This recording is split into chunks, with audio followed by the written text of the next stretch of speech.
We're reminded in our daily lives about climate change, created in the main through overconsumption, emissions and non-biodegradable waste, unequivocally caused by human modern-day activities. The UN recently issued a red alert for climate change. No one is exempt from it, and we all need to start making changes from the current path, living with nature and restoring the balance, not destroying it.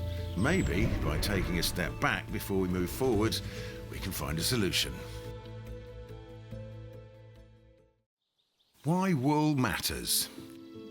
We've been cultivating land and domesticating animals, including sheep, since around 9000 BC, when wool provided us with our first woven clothing. There's evidence and records of knotted rug furnishings and rudimentary garments dating back to around 5000 BC in Mesopotamia between the Tigris and Euphrates.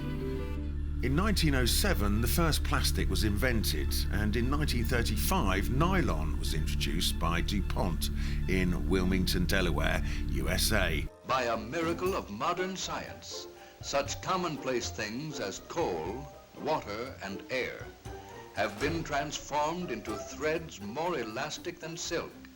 Stockings of a fine, silky cloth, made by the science of chemistry from a lump of coal.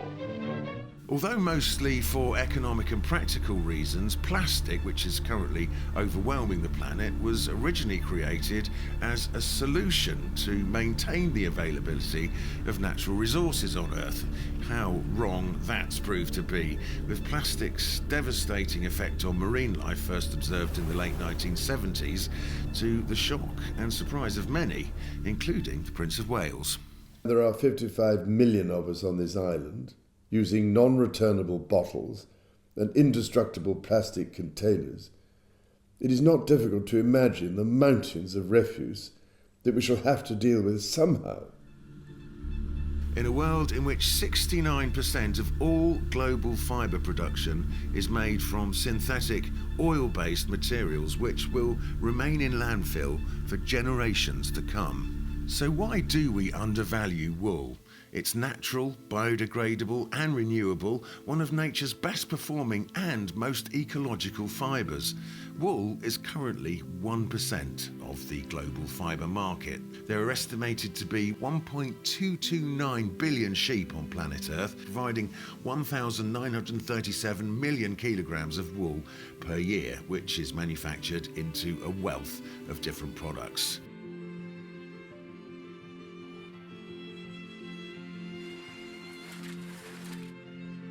Then why do we overlook this extraordinary fibre, one which grows and renews on the backs of sheep, inhabiting the uplands and moorlands of Britain, the outback of Australia, the mountains and plains of New Zealand and the veldt and copy grasslands of South Africa? It seems we've almost forgotten the importance of wool, and many are currently blind to its unique properties.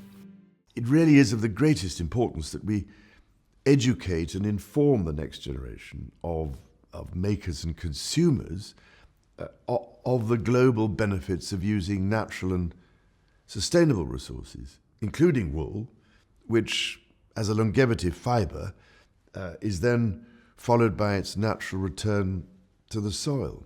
For me, it was the strangest thing that you could buy your plastic t-shirt and then you had your merino clothing, which was the top layer. But when you cut yourself, it was only plastic and I couldn't figure it out. So I spent the journey deciding why on earth are we not using merino wool, a fibre that literally grows in the mountains behind me. We designed Wool-Aid, which is the world's first merino wool adhesive bandage. So once you're finished with your Wool-Aid, you peel it off, you bury it in the ground, and it will release nitrogen, phosphorus, all of these wonderful fertilizers for your vegetable garden and back for the soil. The biggest challenge of our time is most certainly the climate crisis. It's in fact the biggest challenge in recorded history. I'm Jeff Ross. Myself and my family are the owners of Lake Hawea Station. We're 6,500 hectares and we run close to 10,000 fine wool merino and around 200 Angus cattle. farming today, you need a massive broad skill set. We've always in farming had to be mechanics, stockmen, vets, accountants, agronomists. But now more than ever, you actually also have to be an environmentalist. We knew we wanted to improve the environmental credentials here, and we wanted to be part of, some way in healing the planet, but we didn't quite know how. My son quite early on started talking about carbon, and sure, I understood that the world needs to lower its carbon footprint. The world is going to need to decarbonise, but I didn't really know how we could have a role in that here on the station. We emit 2,500 tonnes of greenhouse gas every year from this property, which sounds like a big number. But then we did a lot of work on our sequestration through our vegetation, revegetation, through trees that we're planting. We planted over 15,000. We came up with our sequestration number, and we're sequestering well over 5,000 tonnes. So that makes us carbon positive. Farming is viewed as somewhat of a problem in the climate crisis right now. I think a common myth in farming is that farming is at the expense of the environment. We came here with a real interest in improving environmental values, and so that's allowed us to open source and share this information and get an exchange going with a whole lot of farmers, because farming and the environment can actually be built constructively together. We're a farm that's actually helping to suck carbon out of the atmosphere.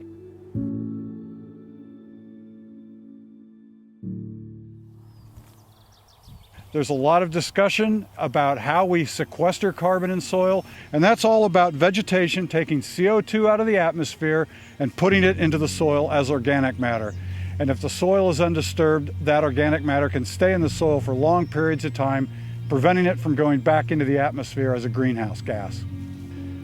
In regenerative agriculture, there's discussion about the potential to use livestock as a way to manage the vegetation. So in a rotation over several years, you can imagine a field that some years will be left in grass, and think of that grass during the peak of the growing season. Livestock, cattle or sheep moving through that field, just eating small amounts of that vegetation, but not eating it to the ground, not leaving bare earth, but moving them on relatively quickly so that you're always keeping that vegetation just about at its peak growing capacity. That means it's photosynthesizing and building biomass as fast as it can, and at the same time, it's at that peak growth rate that's pushing carbon into the soil. Grootebos is home to about 1,000 dual-purpose merino sheep, and they very much help to maintain the biodiversity of this farm as they graze dry land, and especially the stubborn land after the harvest. As they graze that land, they put nutrients back into the soil and increase the biodiversity of the farm. Farmers from the Cape to Cairo depend on sheep for their livelihoods, and it's estimated that 300 million of the poorest families depend on the livestock and small ruminant industry for their daily income. These animals have adapted to survive very arid and dry conditions, which make them suitable for Africa. And it's really a very important part of the income of the people living here.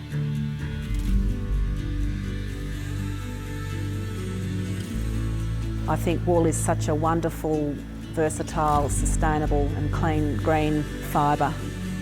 I see that we're custodians of this property. We want to see our native flora and fauna thrive, and I think for the whole biodiversity of this property it's important to look after that native land. So we want to leave this property in even better order for the next generation.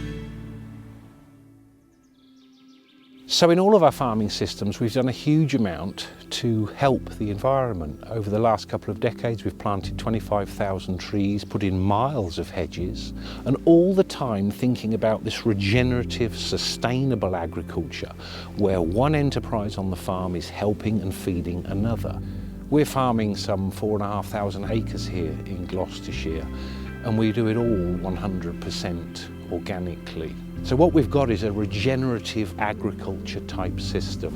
We're hearing a huge amount about modern farming practices and the emissions of methane into the atmosphere, which is of course damaging our planet. What we need to think about is how our meat is reared. The big difference between us as humans and sheep and cattle is that we're monogastrics. We have one digestive system, one stomach. Cattle, sheep, any animal that chews cud is a ruminant. It has 4 stomachs, and it, through evolution, learned to walk around the face of the planet eating vegetation. If we breed animals that require huge amounts of protein to be fed to them to be able to perform and produce vast amounts of meat, then of course that's going to add to the noxious gases that it's producing, putting it out into the atmosphere. If you breed an animal that performs well from the grass under its feet, and it converts that energy beautifully and slowly into fine quality meat, the emissions produced are far, far less. And the sequestering of carbon in the turf that they're standing on means that you can get to a carbon neutral point. Sheep, being ruminants, produce more methane than non-ruminant animals. And this is because of the microorganisms in their foregut, the rumen and reticulum. These microorganisms are what enable sheep to survive on marginal land and high fiber, low quality feeds. These microorganisms enable them to digest and utilize the fiber within plants. And a byproduct of this fermentation process is methane. And there's no getting away from the fact that ruminants produce methane. However, what we can do to address this issue with methane and its contribution to global warming is to improve the production efficiency of animals, because if the sheep we produce are more efficient, then methane intensity decreases. In other words, we get less methane per unit of product produced. And there are many things that can be done to reduce methane intensity, most of which relate to the way in which we manage our animals. My name is Dr. Henry Greathead. I'm a lecturer in the School of Biology, part of the Faculty of Biological Sciences here at the University of Leeds. I'm a ruminant nutritionist. Management can go a long way to helping reduce methane emissions. Most of this is achieved through nutrition. So the more fibrous the diet, the more methane that is generated. So by pasture improvement, we get a reduction in methane emissions. And likewise, there are numerous products being explored through research and are currently available on the market that can be added to the diets of ruminant animals, sheep being one of them, which can shift the fermentation pathways within the animal, as well as inhibiting enzymes associated with the production of methane, which contribute to reducing methane. There will always be some methane produced, but we are not relying on fossil fuels in the production of wool or meat from the sheep. Thus, its contribution to greenhouse gas emissions is fairly minimal. This is a huge industry with global demand for natural and man-made textile fibers set to expand by 84% between 2010 and 2030. And according to the Ellen MacArthur Foundation, textiles production is responsible for something like 1.2 billion tons of greenhouse gas emissions annually.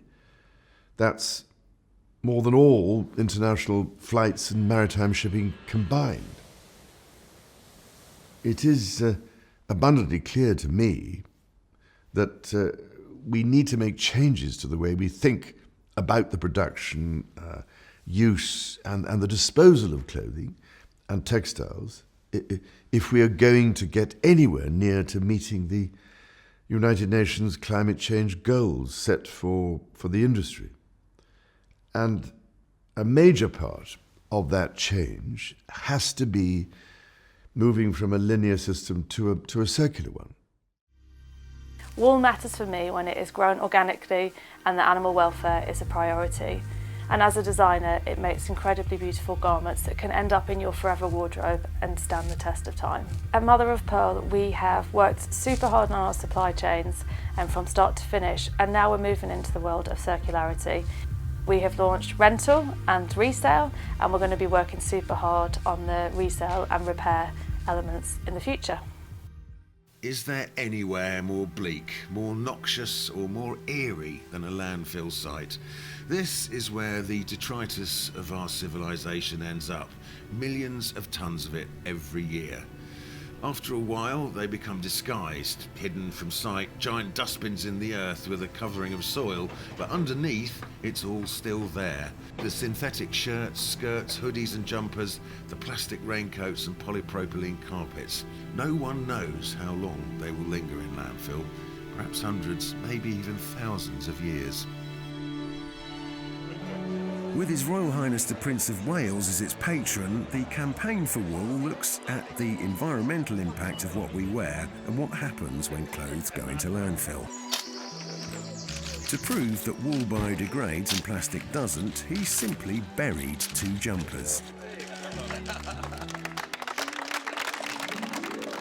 I'm back here 4 months later to dig them up and see what's happened. Does wool really return to nature that quickly? I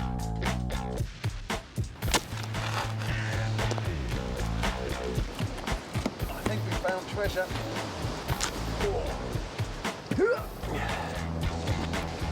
So here's the woolly one. You can see it's just returning to the earth, decomposing naturally. That'll feed the roses. But this one, it's going nowhere. No, it's a plastic bag, and that's quite scary. Plastics and synthetic fibres need industrial processing to recycle them, and they end up in our landfill site without biodegrading. The microparticles that shed off our garments into our wash are clogging up our oceans and causing huge problems for our environment. In this short film, we've taken a look at some of the steps being taken by farmers and manufacturers to confirm wool as a 21st century biodegradable, carbon neutral and natural fibre. In the grand scheme of things, especially considering sheep are largely produced extensively off grassland, which is sequestering carbon, this methane produced is part of a cycle, a natural cycle. If we take care of soil, it helps take greenhouse gases out of the atmosphere and helps us to prevent the damage from climate change. No one is exempt from acting to climate change, not countries, not companies, not individuals. Farming is not the problem in the climate crisis. Farming is actually a solution to the climate crisis. Only wool provides the ultimate reassurance of sustainability.